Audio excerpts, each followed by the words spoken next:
Усім прывітанне яшчэ раз, з вами по-ранейшаму Зміцер Лукашукі. Мы працягваем абмяркоўваць падзею Беларусі і за яе межамі з нашим гостцем. І ў прынцыпе мне вельмі прыемна, што часцей ён стаў з'яўляцца ў нашым эфіры, тым больш што і нашим гледачам аналіз ад Віталя Цыганкова вельмі даспадобы. Такім чынам, вітайце, Віталь Цыганков. Дякую на добрым слове, дзякую за запрашэнне.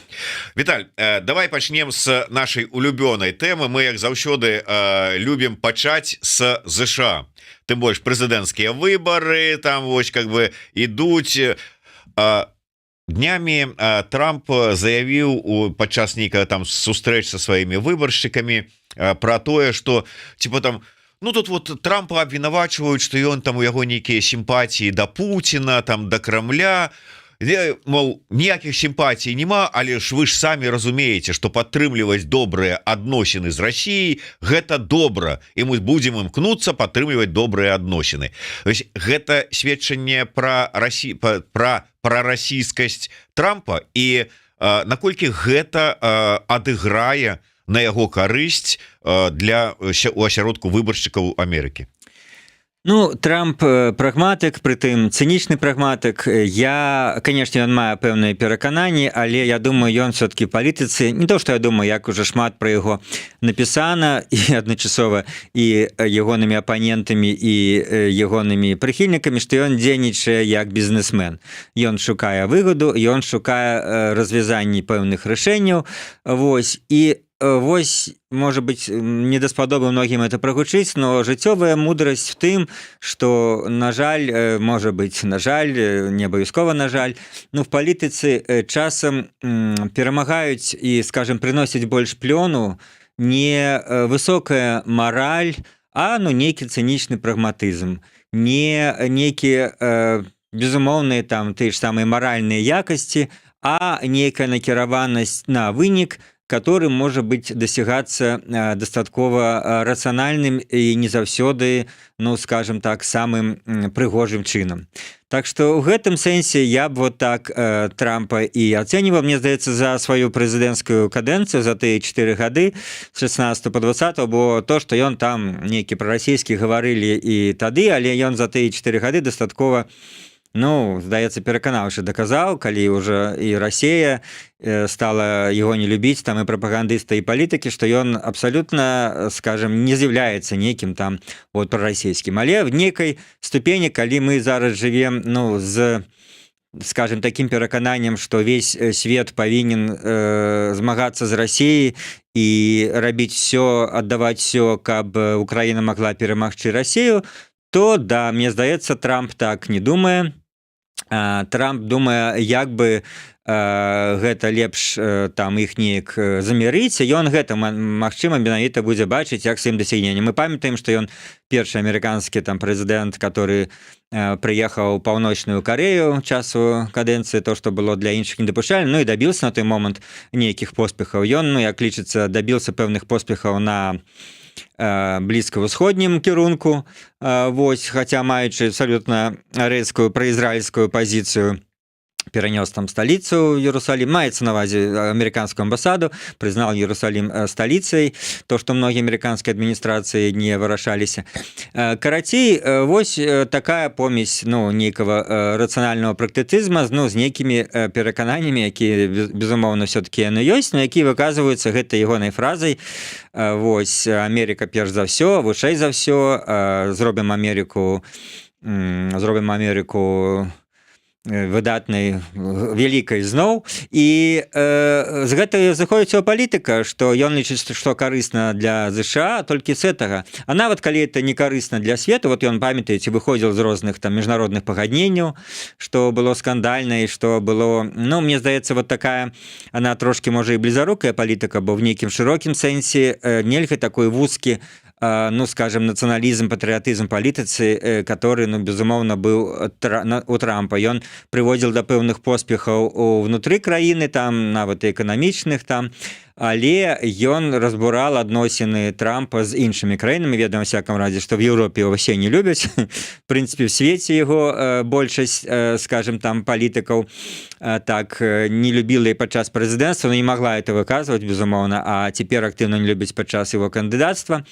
Але, ну, я б вот просто, калі бачу там часам, ну, на социальных сетках, вот, безумоўна, людзі арыентуюцца перш за ўсё то, што нам бліжэй. Ну, паколькі па беларускай тэме там великага няма некага выказвання Трампа фактычна, і тут мы можем казаць, што па беларускай тэме, ну, відаць, будзе одно і тое, што пры Трампе, што пры дэмакратычнай адміністрацыі, ну, цяпер вось пры Камалі Харрыс. Але да Украіны, ну, людзі баяцца, што адбудуцца нейкія змены ў ЗША. І гэта сапраўды, ну, такая тэма, якую можна абмяркоўваць в тым сэнсе, што ну, безумоўна, Трамп будзе спрабаваць хутчэй нейкім чынам скончыць гэтую вайну, і каб ён менавіта стаў пераможцам, тым чалавекам, які её скончыў. То есть, але яму абсолютно без розніцы, хто атрымае перавагу вот у гэтым мірнай дамове паводле Трампа. Ну, я думаю, розніца будзе то ў двух бакоў. Ясна, што розніца будзе в тым сэнсе, што Кіев не пагадзіцца на нешта, як і Масква на нешта не пагадзіцца. І гэта, калі уявіце, будзе гэта ці не, то гэта будзе, ну, хутчэй за ўсё, са ступкай з абодвух бакоў. Ну, як з абодвух? Напрыклад, для таго, каб вот, давайте вот заўтра замірымся і, ну, как бы прымус да міру, умоўна скажем, на тых мяжы, на той лініі размежавання, кажуць, якая існуе сёння. Россия скажа, ну окей, ім перадышка. Ну так, але безумоўна Украіна не можа сказаць окей на гэта. І ну я просто про тое, што вот калі часам там вінавачваюць Трампа, што ён вот пачне там на украінцаў ціснуць там, каб яны не ну ішлі на нейкую мірную дамову, которая ім не выгодна, то ну мне здаецца, што гэта адбудзецца так ці іначай, і нават пры адміністрацыі Байдена Харрыс. Маецца на ўвазе, што ну нейкі час пройдзе. І, канешне, яшчэ вот як зараз курскі наступ украінцаў, ён можа пасунуць нейкія гэтыя межы там. Але, канешне, кожны бок хоча да моманту гэтага, калі ён наступіць, каб было, ну, кажам, лепшая сітуацыя ў кожнага з бакоў. Але, ну, вот в які момант гэта адміністрацыя ЗША пачне рэальна ціснуць на там Кіеў, і в меншай степені на Москву, ну, в сэнсе на Москву таксама ціснуць, каб, ну, яна менш мае магчымасцяў, каб вот штурхаць да нейкага мірнага пагаднення, тут в этом праблема, да, в які это момант і на якіх умовах. Просто як таму, што калі абвінавачваюць там Трампа, ну, я, калі ласка, можна слухаць, но аб'ектыўна кажучы, трэба прызнаць, што і адміністрацыя Байдена будзе нешта такое шукаць, і плюс, ну, вот, я не такі, там, скажем, ёсць апалагеты такі, напрыклад, іназемцаў, там, я недавно прослухал его, но вельмі крытычна слухал, но некаторыя рэчы там, ну, сапраўды, скажем, факты, якія не абвергнеш, што менавіта пры Трампе сталі пастаўляць джавеліны там у краіне, менавіта пры Трампе была прынята там крымская дэкларацыя, калі весь Захад прызнаў, што Крым ніколі не будзе прызнаны часткай Расіі, а Украіна мае права дабівацца яго, скажем, вызвалення, вяртання сабе. І пры, менавіта, як Трамп кажа, пры мне не было вайны, пры мне бы ніколі б Расія не рашылася наступіць на Украіну, пачаць вайну. І што на это сказаць? Ну, это да, калі б. Але факт, да, пры Трампе не было.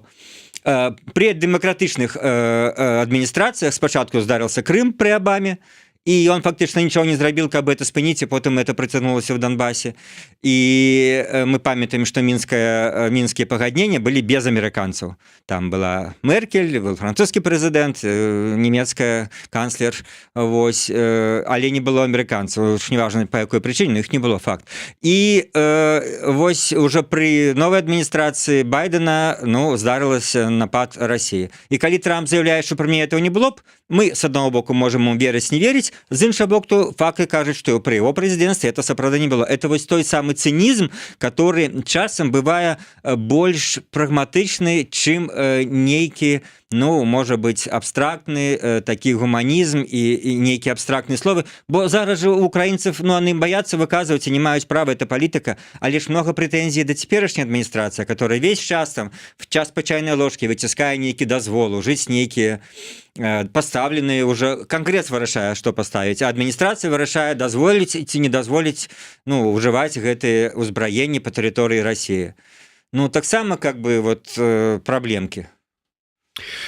Ну таким чынам казаць про тое, что у выніку перамогі Трампа пазіцыя палітыка ЗША, знешняя палітыка ЗША у гэтым на гэтай частцы зямнога шара стане прарасійскай, не даводзіцца. Я бы не казаў, да. Як і невядома, чаго чакаць у выпадку Харрис, там ці будзе ўж сапраўды. Там больш вядома, мне здаецца, все-таки будзе такая паслядоўнасць пасля Но будуць яны не па чайнай, а ўжо па сталовай лыжкі выціскаць прынамсі нейкую дапамогу. Ну напэўна дапамога працягнецца, але ну как бы уже і былі ў рознай прэсе там намёкі, што все-таки можа быть пасля выбараў пачнецца вот шуканне некого варианта с боку Вашингтона на нейкіх закончыць. Конечно, Вашингтон будзе прыхільны да Кіева в гэтых спробах закончыць канфлікт, але вот на сёння я нават не уяўляю сабе нейкі варыянт, на які можа пагадзіцца ну Киев, это такі будзе варыянт добры для Киева, на які ніколі не пагадзіцца Россия. Так что ну да, пакуль вот лагічна, что абодва бакі вырашаюць, что на поле боя мы будем дасягаць себе нейкія заваёвы для наступнага ўжо там пошука мірных пагадненняў. Ну а для этого да, трэба показаць з боку Еўропы і ЗША, что мы готовы даць Украіне все зброю, каб ну Россия была больш згаворчывая. Ты мне вось калі мы гаворым про нейкія там скажем спробы мірных перамоваў і там вот і Путин нават вот про гэта сказаў, что мы ж вось за мірныя перамовы. Ну правда трэба вот этих бандитаў выгнаць з Курскай вобласці. Там просто уже это гучыць аргумент, Украина уже добилась своего в этом сэнсе. Да, бандитаў там выгнаць з Курскай области, правда неяк не кажа, что трэба яшчэ бандитаў выгнаць да, з Донецкай области выгнаць из Крыма. Вот, ну але это уже знаешь поступова, спачатку прыняццё, да, потым как бы. Я цікавы читал, ну тут у тебя был больш специалист по Украине, украинский политолог Евген Магда. Ну цікава читала апошнюю сацыялогію, калі вот большасць украінцаў ужо схільныя да нейкага перамоўнага працэсу, але не схільны да нейкіх саступак ад вот этой самой там формулёўкі до межаў 91-го года. І тут таксама парадоксальна, как это можа все супадаць, ну тым сэнсе, што украінцы ўжо хочуць міра, але не хочуць саступаць ні кроплі вот сваёй тэрыторыі ад міжнародных. Ну калі па межах 91-го года, так это вот как бы вяртанне ўсяго. Да.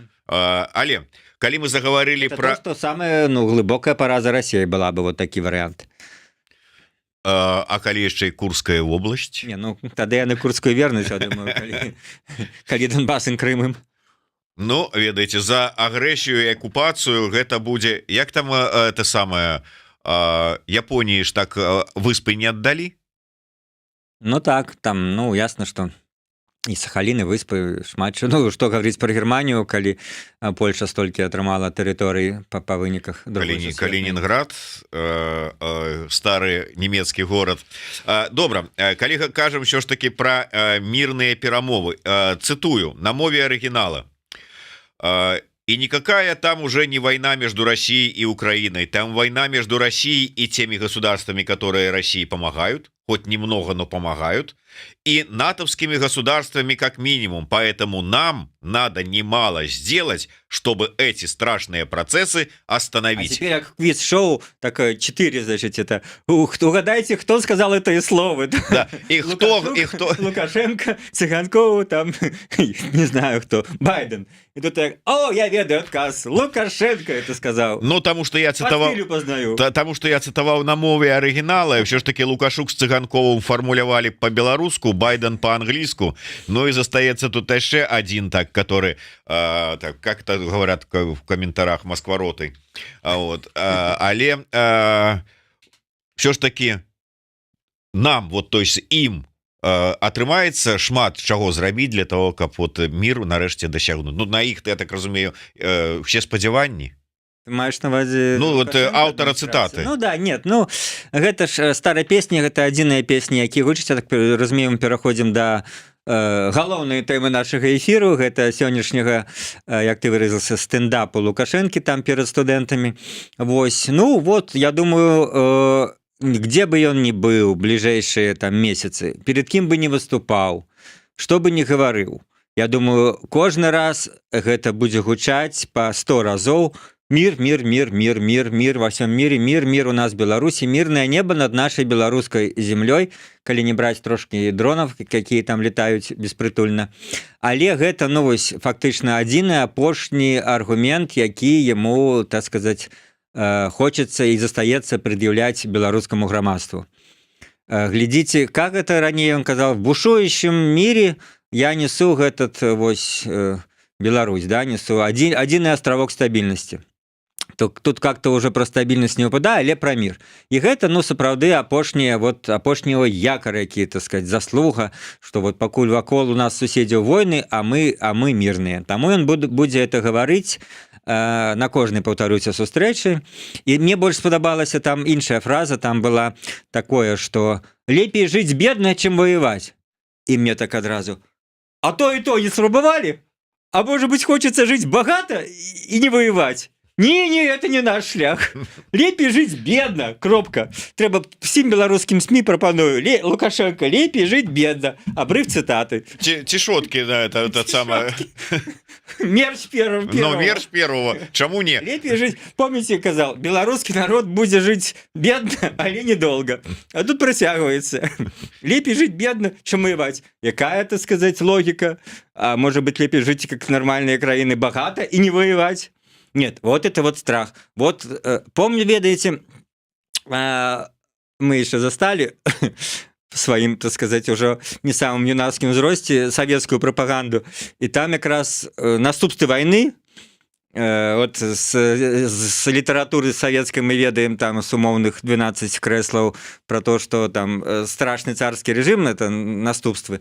А тут у нас наступствы войны были весь час, еще 80-е годы до развала Союза, аргумент, чему в СССР живется бедно, что мы бы вот... Дарэчы, цікава, прапагандысты яны прызнавалі, што ў СССР ніжэйшы ўзровень жыцця, но просто тлумачылі, это па-першае вайна, там, па-другое, у нас вот шмат заваёваў сацыяльных, у нас там бясплатная медыцына, бясплатныя кватэры. В гэтым сэнсе вот это беларускія цяперашнія прапагандысты яны нашмат больш неадэкватныя.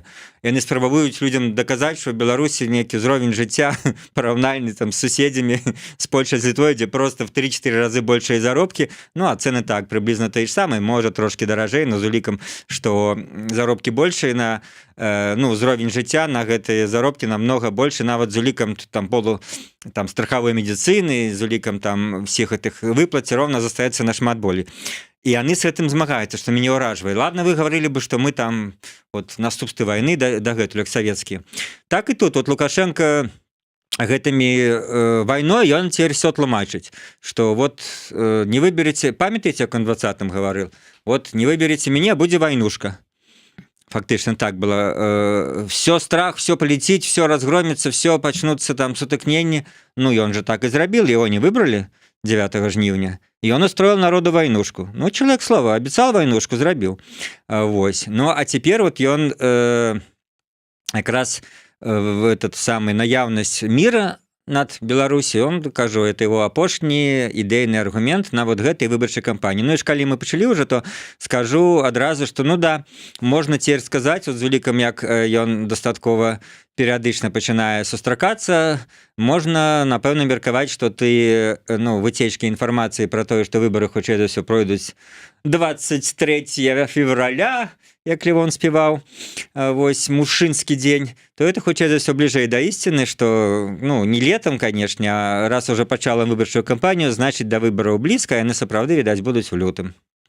Дарэчы, як табе тэзіс вось ад узгаданага Яўгены Магды пра тое, што збіццё гэтага шахеда, дэманстратыўнае збіццё з дапамогай там самалёта, ракеты, гэта такі крок ці скажем тэза ў перадвыбарчай кампаніі Лукашэнкі.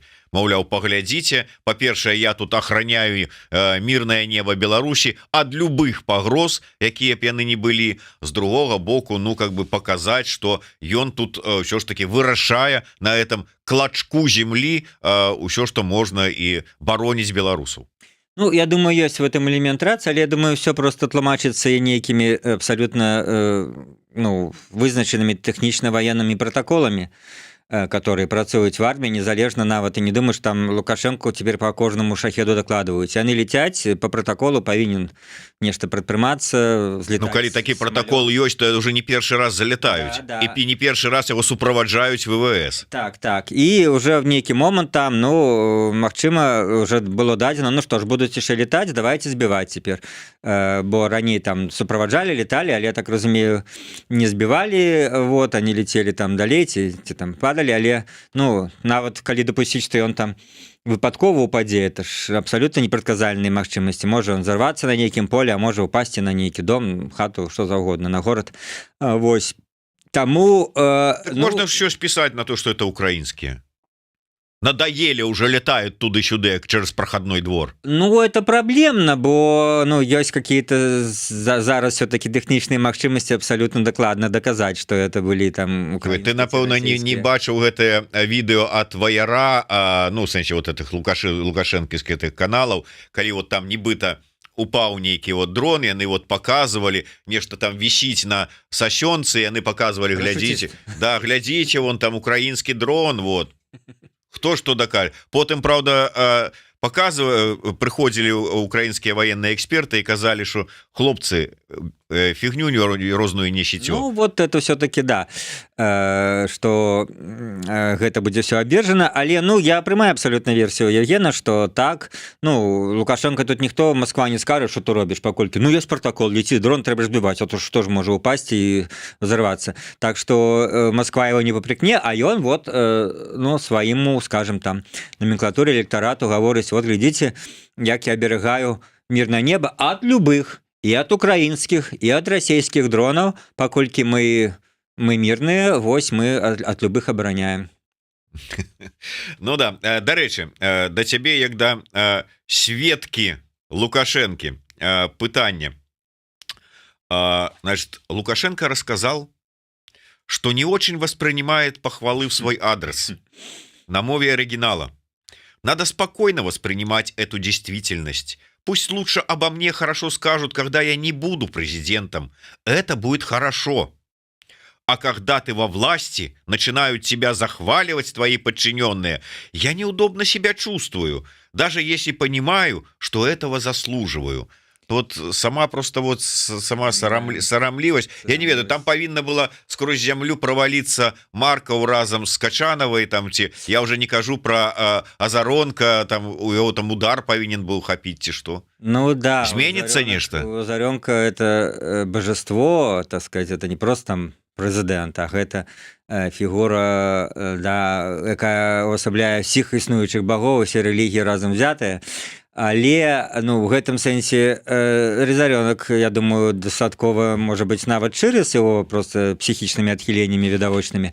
Так што тут адна справа. Але калі больш сур'ёзна пагаварыць, то пытанне ў тым, што ну, гэта не все было аднолькава, як зараз. Бо пэўны час Лукашенко сапраўды гэтага ну, не ўспрымаў, і гэта в сэнсе не было дзяржаўнай палітыкай. І вось з'яўленне некага культу асобы, яно стала з'яўляцца толькі апошні, ну, фактычна адмерваюць год. Людзі, якія так больш актыўна сочаць за прапагандай, а я іх слухаю, сама за прапагандай не сачу так актыўна, но калі трапляецца в наших уже асяродках, что-то абмяркоўваецца, прыходзіцца паглядзець. Вот. І гэта, ну, даволі істотная, скажем, змена, якая, ну, за 30 гадоў кіравання Лукашэнкі сапраўды не было такога. Ну, ясна, што хтосьці мог заўсёды там, як это, вы нам далі дождь, бо вы больш, чым Бог там. І гэта такія былі праявы, скажем так, такого падхалімажа асабістага. А зараз я кажу пра менавіта прапагандысцкую, ну, цэлую працу в гэтым накірунку, дзяржаўную прапагандысцкую працу. Яна вот ідзе па стварэнне, ну, нейкага культу асобы. Ну, паколькі заўсёды абпіралась на што? На нейкія сацыяльна-эканамічныя там дасягнення, якія былі, ну, напрыклад, там, прызнаем, до 10-го года.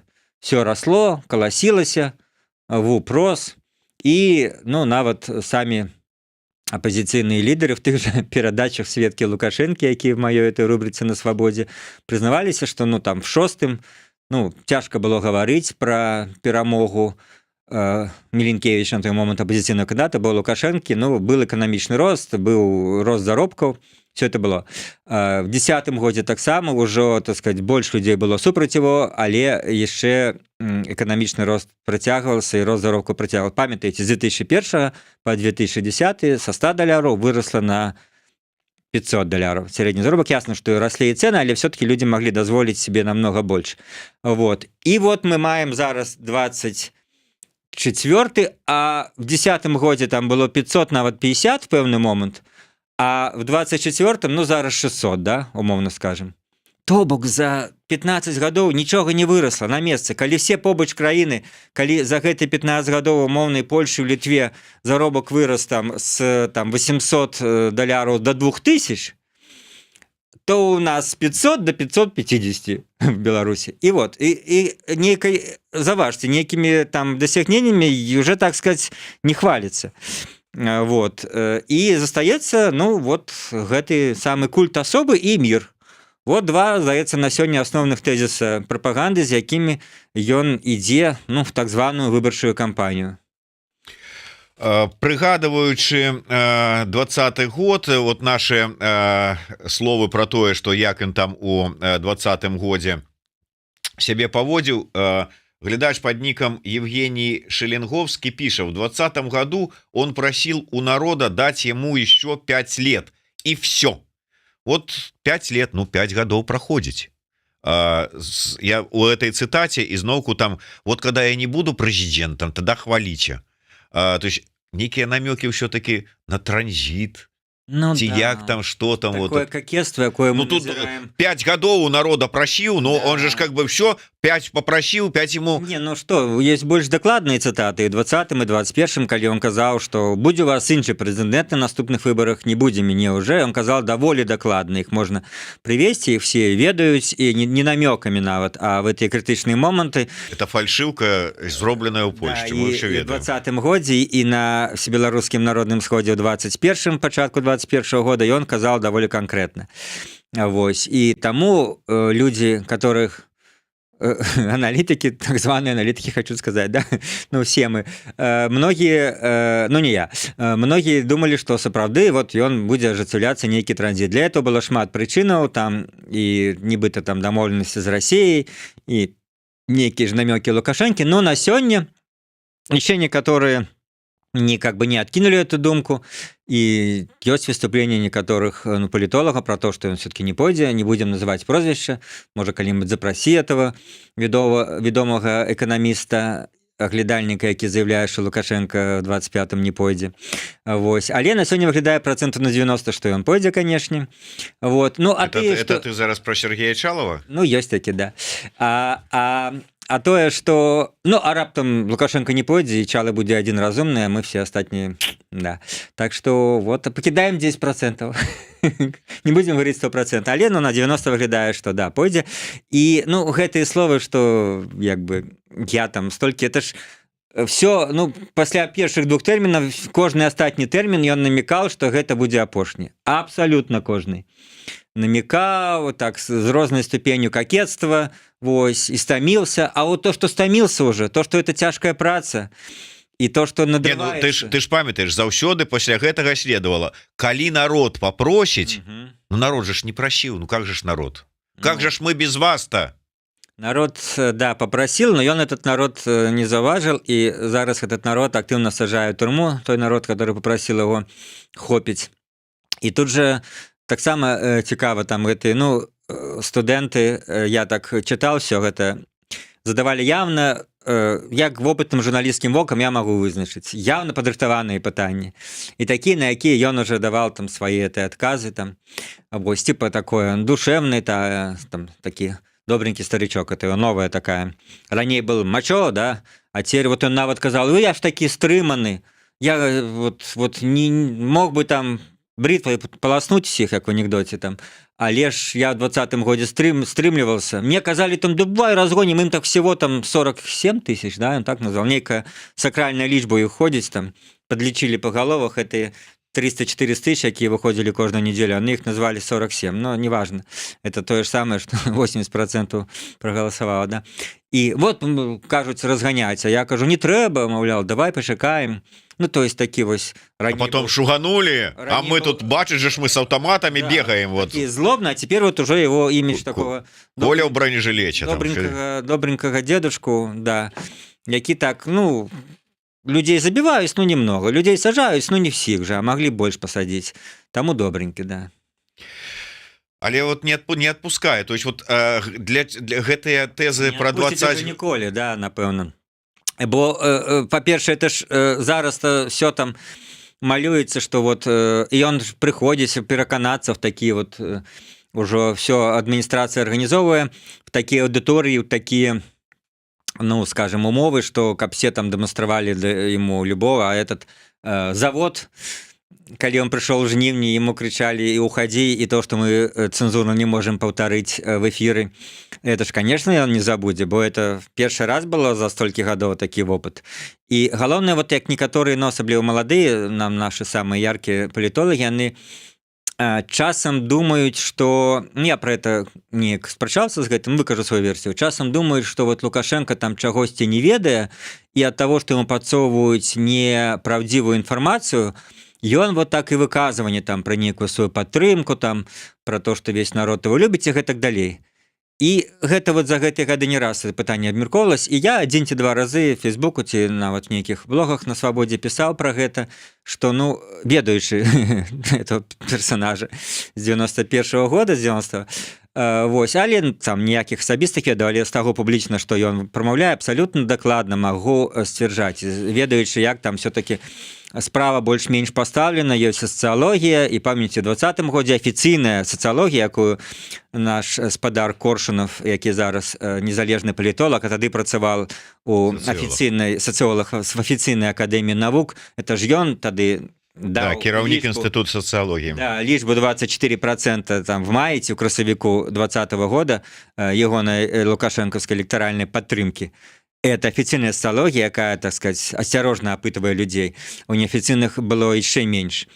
И я про что? Что ён мае докладную информацию про настрои людей. Спецслужбы все-таки повинны працаваць, працуюць социологичные службы. И вот все это маючи абсолютно нахабно, як заявляючи там, что там мой бацька на войне загинул, так то же самое заявляю, что его падтрымлівае большасць.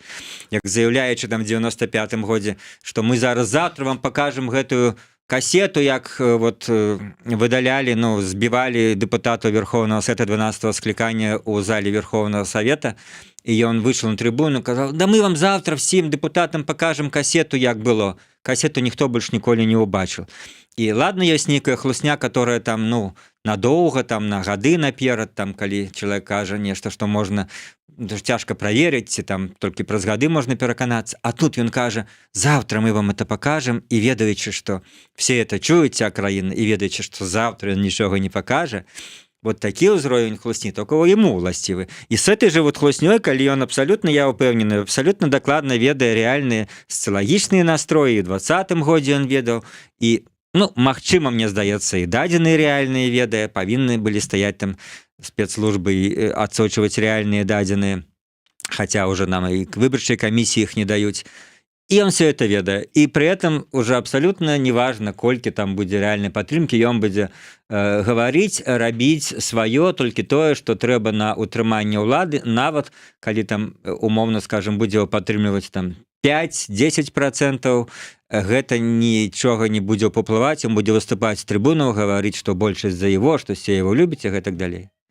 1000 гледачоў у нас на стрыме зараз, і карыстаючыся момантам, зробячы невялічкую рэкламную паузу, я усіх заклікаю, хто яшчэ гэта не зрабіў, подписывайтеся на телеграм-канал Віталя Цыганкова, і что вельмі прыемна, нарэшце скончыўся яго творчы адпачынак, і ён З наступного тыдня з наступнага тыдня пачынаюць ізноўку вяртаюцца у эфір Белсата праграмы «Двубой» Віталя Цыганкова. Так что, калі ласка, сачыце за анонсамі і сачыце за цікавымі наступнымі выпускамі. Ну і безумоўна яго аўтарскія матэрыялы на сайце Радыё Свабоды. Ну а для того, каб не пропусціць наступныя сустрэчы у эфіры Еўрарадыё с Віталем Цыганковым, подписывайтесь на YouTube канал Еўрарадыё, ставьте свои падабайкі, націскайте на звоночек, расширвайте, каб як мага большая колькасць людзей послухали разумныя разважанні Віталя. Віталь, дарэчы, калі ўжо узгадалі разумныя разважанні,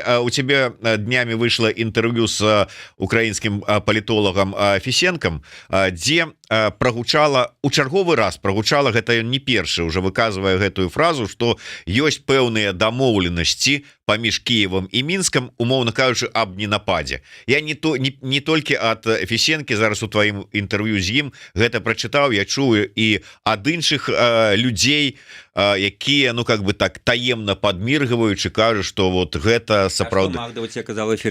Ён кажа, я не ведаю пра іх. Шчыры чалавек. Да, і вот сапраўдны аналітык, бо левыя аналітыкі кажуць, я все ведаю, а сапраўдны кажа, вот это я не ведаю, тут не буду говорить. Да, так вось, але твоё меркаванне, ці сапраўды магчыма у сённяшніх умовах і ў сённяшняй узроўню залежнасці Лукашэнкі ад Крамля пра нейкія такія вось дамоўленасці, і нават калі яны ёсць, ці можна ім верыць? Безумоўна, магчыма, чаму не? Адразу коротка адказ. Першае, магчыма, два, верыць нельга. Вось, калі коротка, калі з тлумачэннямі, ну, Москва нават кантралюючы Лукашэнку, мы весь час ведзем дыскусію, наколькі гэта глыбока маецца на ўвазе, гэта все-таки не адносіны рабаўласніка і раба, гэта адносіны хутчэй суверэна і васала, дзе васалу дазваляецца пэўная, скажем так, свабода в той ці іншай ступені на большая ці меншая, там в некаторых там тых жа Францыях в той момант, калі гэтыя адносіны былі, то часам васалу дазвалялася просто рабіць што заўгодна на сваёй тэрыторыі, абы плаці падаткі, ці там выконвай, там падавай мне в армію сваіх людзей, вось, а ад сваёй тэрыторыі рабі што хочаш. Вот это вот нормальная васальная такая залежнасць. Вот это абсолютно, мне здаецца, з усіх варыянтаў самая блізкая аналогія для адносінаў Кремля і Лукашэнкі. Васальная такая залежнасць. То бок при пэўнай самастойнасці, наколькі она, ну, скажем, глыбокая, весь час гэта мяняецца. Ясна, што ў 19-м годзе была адна, зараз зусім іншая. Але, ну, не можа Расія в кожную там на беларуска-украінскай мяжы влазіць там в кожнае падраздзяленне там і во все там дзеянні беларускіх спецслужбаў кантраляваць іх. Просто, ну, на гэта няма патрэбы і сілаў. Ясна, што яны, я думаю, нават пры пэўнай, ну, калі Москва этому моцна пярэчыла, то магчыма бы этого не было. Але, ну, слухайце, у Москвы з Кіевам ёсць же, ну, пэўныя адносіны в нейкіх сферах, там газ працягвае ісці, там умоўна скажем, ну і гэтак далей. Ёсць нейкія, ці былі нейкія там джентльменскія, скажем, пагадненні, што-то там не бамбаваць, потым яны спыніліся. Ну, кажуць пра тое, што вот нейкі момант было замарожвання гэтых бомбавання інфраструктуры, а потым вот неважна, хто парушыла, яны зноў пачалі безлітасна адзін аднаго бомбіць в этом сэнсе. Так што, ну, як таму, да прыкладу, што нават пры ўмове вайны на пэўных структурах, хаця б тое ж вот эканамічнае, там вот газ працягвае ісці, это не спыняецца, хаця ідзе вайна. Кого-то магло бы это б здзівіць, умоўна скажем, паміж Англіяй і Германіяй в 1939 годзе, пасля пачатку Другой сусветнай, якая мы адзначаем гадавіну зараз, ну, літаральна, вчора, то не магло быць там ніякага гандлю і ніякага абмена там газам. Так што, і думаю, таму, да, магчымыя, вельмі магчымыя, ну, нейкія такія, ну, скажем, пагадненні полу, такія афіцыйныя, безумоўна, хаця бы, каб прадухіліць нейкія, ну, непажаданыя, ну, ведаеце, в самы разгар холоднай вайны паміж СССР і ЗША былі пэўныя пагадненні там пра тэлефонную сувязь, каб прадухіліць, ну, непажаданы там просто запуск ракеты гэтак далей, прямая сувязь там паміж военачальнікамі, паміж вышэйшым палітычным кіраўніцтвам, все это было. Я думаю, штосьці такое натуральна меркаваць, што сыходзячы з таго, што мы ведаем, сыходзячы з таго, што паведамляет той же Кіев в розных там інтэрв'ю, намекаючы на то, что это ёсць. Але другое, да, что гэтаму даверу няма, але гэты давер сыдзе, калі мы убачым нешта там, умоўна скажем, з'яўленне расійскіх войскаў у Беларусі, там нейкія прыкметы, ці там не зараз пацешнае гэта перасыланне беларускіх войскаў да украінскай мяжы, дзе там украінцы перша нічога не бачаць, а тыя, хто бачыць, налічылі там некалькі сотняў ці 1000 чалавек, 1100 человек, которые там і не к самой мяжы, а там бліжэй в этих районах пераехалі, адсюль грозіць мы будем шведам украінцам. Это, конечно, смешно, гэта все для публікі, притым, что значит для публікі? Что Москва про это не ведае? Нет, она ведае, Алена кажа, гэта, так сказать, с специфичным тваром пресс-секретарка Міністэрства замежных справаў России. Она кажа, да все нормально, Беларусь выконвае свае союзнікія абавязательствы. То бок на гэты момант гэтая, скажем, имитация задавальняе тых и тых. Вы прикидываетесь, что вы там подвели нейкія войскі, а мы прикинемся, что мы гэтым задаволеныя. На гэты момант так. И тут, сапраўды, колькі б не было за гэтыя 2 з лішнім гады войны, калі пыталіся там ці наступіць момант, калі загадаюць беларускаму войску ісці на Украіну з тэрыторыі Беларусі, то зараз так даволі лёгка мне, напрыклад, гаварыць, што зараз-то малаверагодна, але было цяжка это гаварыць. Я это гаварыў і ў лютым, і в сакавіку 22-го, в самы момант, калі здавалася, вот все, зараз загадае і пойдзе. Кажу, нет, это не павінна быць, я этому не веру і застаюся пры сваім, што гэта для Лукашэнкі это самая великая просто там палітычная пагроза, і магчыма не толькі палітычная, бо тады просто ён становіцца такой цэлью легальнай. Вось, і любая беларуская прадпрыемства на тэрыторыі Беларусі. Так што, ён будзе да апошняга змагацца, каб гэтага не было, мне кажуць, калі все-таки Москва загадае, его не будзе пытацца. Все-таки как бы тут ёсць фармальны суверэнітэт, і ён фармальна галоўнакамандуючы. И как это Москва может загадать белорусским войскам пойти на Украину без все-таки формального принятия решения белорусскими генералами, якія б не были пророссийские, и белорусским главнокомандующим, и генералами, яким так само меньше за всем хочется воевать, якія ведаюць шмат негатыўныя.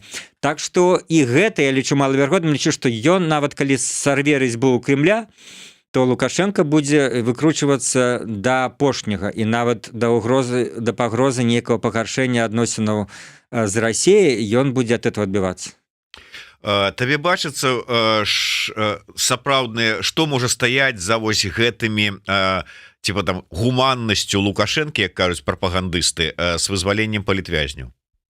Дай Боже нам дачакацца гэтага 17-го. Ты ведаеш, што нават мне ўжо прыходзіць інфармацыя, што і да 17-го нібыта, што можа быць яшчэ адна група вызвалення. Тут як бы помніш за эту всю гісторыю апошніх 2,5 гадоў, 3-4 гадоў, можна сказаць, бывала не раз, калі з'являлись такія інфармацыі, літаральна рыхтавалася на год назад, на 17-го, і все злетела неяк, все сорвалася. Відаць, пра што-то не дамовіліся. То бок тут, Лукашенко гэта ему дорага не каштуе, как бы вызваліць ні Бабарыку, ні Калеснікаву, ні Тихановскага, ён не Статкевіча, ні Северынца. Ён вызваляе не лідараў, ён вызваляе не тых, хто можа. Ён нават баіцца, што нават сённяшніх умовах іх вызвалі, яны могуць какое-то там, не знаю, ажыўленне грамадскага жыцця ў Беларусі, скажем так, асцярожна выклікаць. Вось. І калі кагосьці з іх ён вызвалі, то, безумоўна, это будзе толькі з турмы, як з некаторым палітвязнями это было, з турмы в машыну і на мяжу пры умове выезду з Беларусі. Вось. Але, я думаю, нават такого пытання не стаіць пра вызваленне самых яркіх палітычных лідараў. Ён вызваляе тых людзей, якія дастаткова альбо ўжо блізкія да вызвалення і так, альбо, Ну, палітычныя лідары пратэсту нават не ідзе размова про Пачобута, который в прынцыпе палітычным лідарам пратэста не з'яўляецца і ніколі не быў. Тут безумоўна ён хоча нешта вытаргаваць у палякаў. Ён разумее, наколькі гэта польскаму кіраўніцтву важна і наколькі гэта в Польше ўспрымалась бы, ну скажем, як перамога теперь уже, ну умоўна скажем, новая улада, которая з лістапада, ну уже не такая новая, і таму ён хоча там безумоўна побольше выгандліваць, і там ну ідзе безумоўна такая палітычна-дыпламатычная барацьба, гульня вакол менавіта Пачобута. А вот астатніх, ну значыць, я, прабач, не адказаў на твоё пытанне, чым это выклікана. Ну ён, канешне, хоча, ну я не прымаю гэтыя размовы, которые кажуць там пра зноў нейкую там такую геапалітычны там шпагат, это смешна там. Ну, максимум, што можна ўжываць слово балансаванне там нейкае.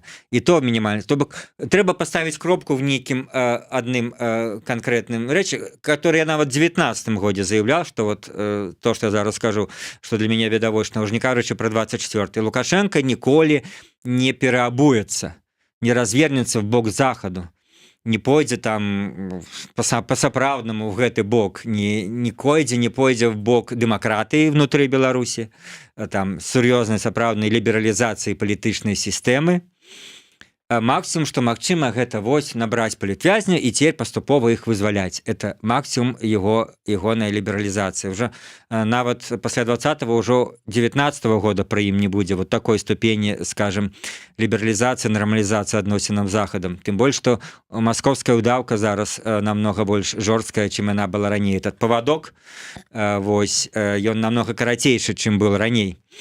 Але, ну, Москва абсолютно не супраць, там, дазваляет, ну, как бы это нічым не перашкаджае там расійска-беларускім адносінам, вось, геапалітычным его залежнасці, а гэта то, што, ну, ён хоча вот па кропельцы вызваляць і нешта дабівацца. Я думаю, першая эта партыя была, ну, она вельмі маленькая, і я нават думаю, што гэта ён зрабіў так вось менавіта паказальна, что я вот могу. То бок за это крок, ну, раз мы нічога не чакались ніякіх адказаў з боку захада, ён нават ніякіх адказаў і не чакаў.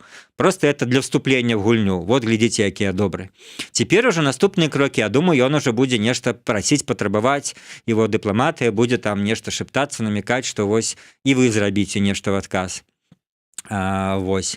І плюс, ну, трэці, как бы, аргумент гэта, ну, тут буду трэба цытаваць, паколькі, ну, скажем, гэту думку выказаў Фаім эфіры, здаецца, Вусаў, пра тое, што вось, маўляў, ён нейкую новую дамову з грамадствам хоча пацяжытай выбарчай кампаніі.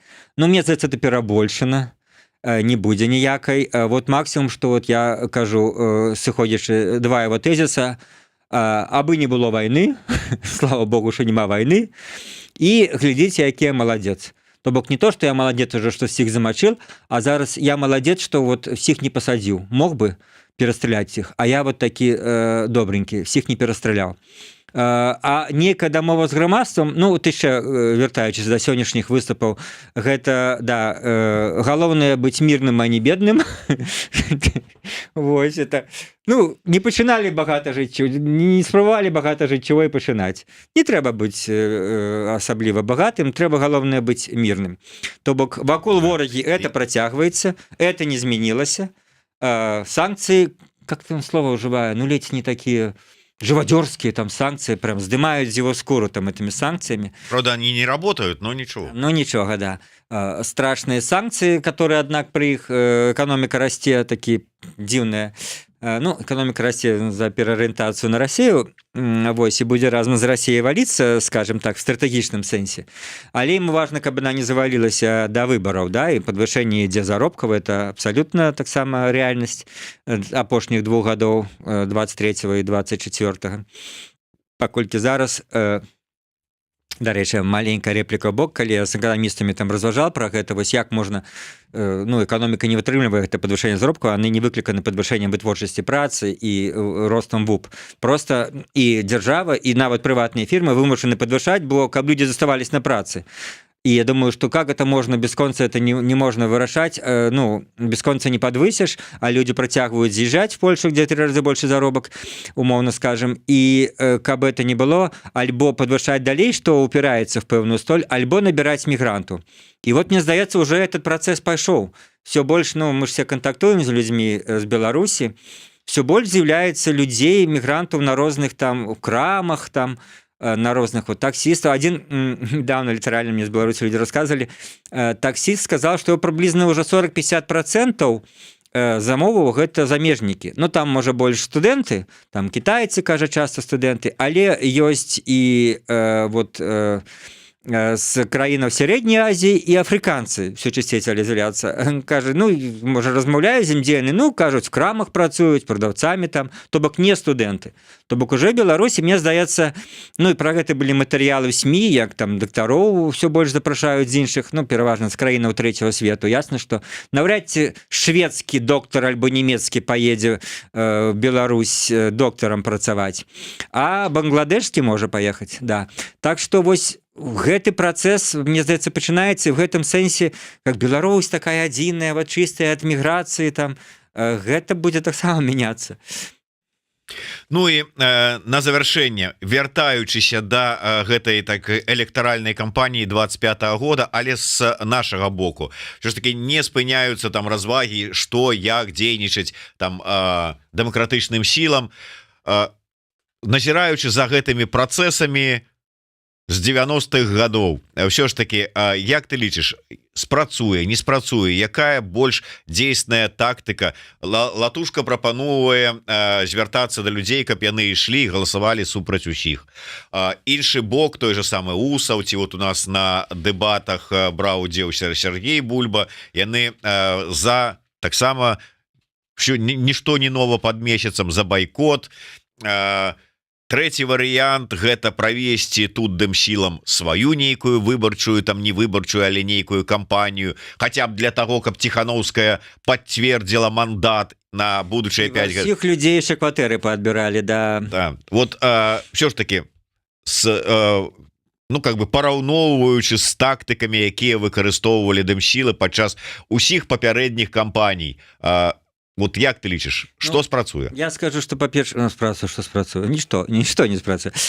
Я лічу, па-першае, сітуацыя у нас унікальная зараз, но не было ніколі, каб мы казалі пра палітыку за межамі Беларусі, як в такой ступені, якой яна ёсць зараз. Па гэтаму пасля 20-го года ситуация уникальная. По-другое, ну, мне, не знаю, крамольна эту думку скажите, мне абсолютно, как бы, вось, все ровно, якая будзе тактика на гэтую выбарчую кампанію абрана. Это не мае ніякого значення да рэальнай палітычнай барацьбы. Все равно напишуць колькі трэба, не прыйдзе ніхто, нават уже при так званой либерализации в 19 годзе явно на парламенцкія выборы, ну, я стоял на нашей окрузе, паўгадзіны я знайшоў там 2 чалавека, потым я падышоў яшчэ у літаральна в 19:50, у 20 зачыняюцца. І я взял гэты ліст, журналістскі эксперымент, я взял гэты ліст, где распісацца трэба в атрыманні бюлетэня, і там было на лісце 2 чалавека, а ліст, напэўна, чалавек, ну, такі 40 на 2 сторонках. Вот. И 2 человека проголосовало. Я был третьим, я отлегся. Думаю, я не здразил справе демократии, когда я пришел для эксперимента вот все это доведаться. А в 20-м году на этом же моем выборчем участке стояла черга человек 300. Вось. И это кажа про то, что какая была реальная наведенность. А в 19-м на парламентских выборах она, может быть, в Минску была не больше 20%, ніяк. Вось. А намалявалі, што трэба. Так што і тут, ну, якая розніца? Маю на ўвазе зараз гаварыць трэба то, што больш глыбокая дыскусія, умоўна скажем, мы назовем лагеря, я назову па прозвішчах паміж Латушкам і Егоровым, і то, што там Кравцов сфармуляваў у сваім допісе в Фейсбуку, эскалацыя палітычнага стаўлення да Лукашэнкі, больш радыкальная барацьба, так сказать, да перамогі, ці дээскалацыя, маўляў, давайте неяк так не нарывацца, там спакайней, ну, не злаваць деда. Да, вот 2 гэтые фактычна стратэгіі, про это можно говорить. А вот то, что адбудзецца на выбарчых, я разумею, демократычных лідараў, народ пытаецца, што нам рабіць, і вы дайце адказ. Яны вымушаны даваць адказ. Адзін кажа, выкрэслівайце там, другі кажа, не прыходзьце. Но это, ну, не мае, ну, ніякага значэння абсалютна.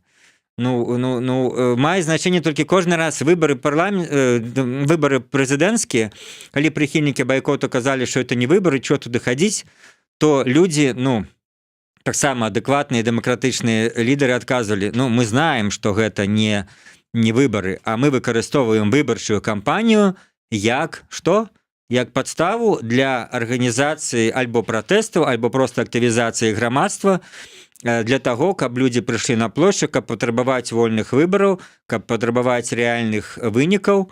Вот для гэтага, а не того, што мы верым там, што выбары... Паказаць сябе хаця б казалі, каб новых людзей прыцягнуць. Гэта все-таки другасна, але першасная была вось менавіта такая мэта.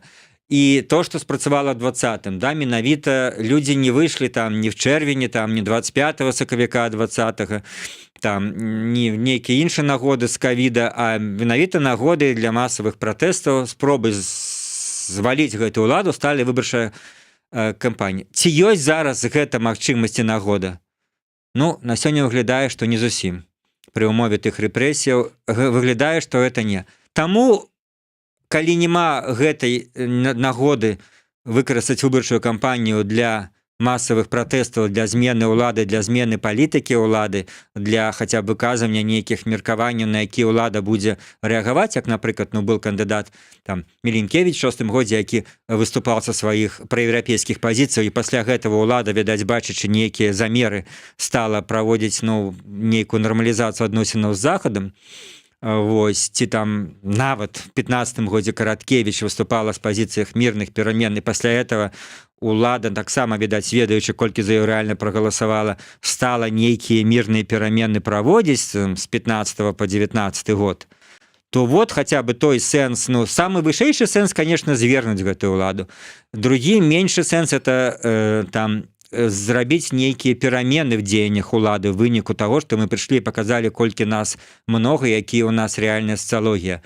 Трэці ўжо, гэта больш персанальны сэнс, паказаць себе, як ты кажаш, я это не ўспрымаю як сэнс палітычны. Я таму і не пашоў, бо я ніколі не бачыла ў гэтым такого сэнсу для сябе асабіста. Але цяпер такога сэнса няма в іх выбарах, таму мне абсалютна, я бы просто бы раіла, рабіце, што вам падказвае сумленне, але абсолютно я разумею, што людзі пытаюцца, яны павінны адказваць. Каб я это бачыў нейкі вялікі сэнс абмяркоўваць ці байкот, ці выкрэсліваць усіх, ніякага. Там загадзя прапісана, колькі трэба напісаць, все это ведаюць за дзень да выбараў, і праз 2-3 дні все это бюлетэні спаляць, так што вся гэта, это даволі абстрактная размова. Але тут сваё нешта ладзіць, дэмакратычнае і сумленнае для правядзення, я не знаю, альбо перадаць альбо пацвердзіць мандат, альбо перадаць яго. Нацыянальная лідарка уже, так сказать, да наступлення светлых часоў. Хто можа ее звернуць? Кнырович с Егоровым. Кнырович с Егоровым. Наш же памятник живый. Как можно ее свергать? В фильме. Кто же его посадит? Тот же памятник. Так и тут. Яна ж уже особо коронованная. Як ее можно змяніць выборами? Выборы проводятся для людей звычайных, простых, мирских. На тонкий лед стали, Виталий. Калі прызначылі і вечар, то, значит, так і трэба ее расцэньваць як коронованную особу. Вось. Так что, какие выборы, вы что? Нават не ведаю, як рэагаваць на такую заяву палітычнага аналітыка Віталя Цыганкова. Ну што ж, я думаю, что на гэтай правакацыйнай ноце мы завершым нашу сённяшнюю сустрэчу. Дзякую вялікі. Віталь Цыганков, Зміцер Лукашук. Яшчэ раз нагадываю про тэлеграм-канал Віталя Цыганкова і двубоі, якія пачынаюць выходзіць з наступнага тыдня. Сачыце, і не забывайце сачыць за YouTube каналам Еўрарада і нашымі эфірамі з Віталём і іншымі выдатнымі спікерамі. Для гэтага подпішыцеся, паставьте падабайку, націсніце на званочак, і расшэрвайце. До сустрэчы. Жыве Беларусь. Жыве, шчасліва, дзякуй.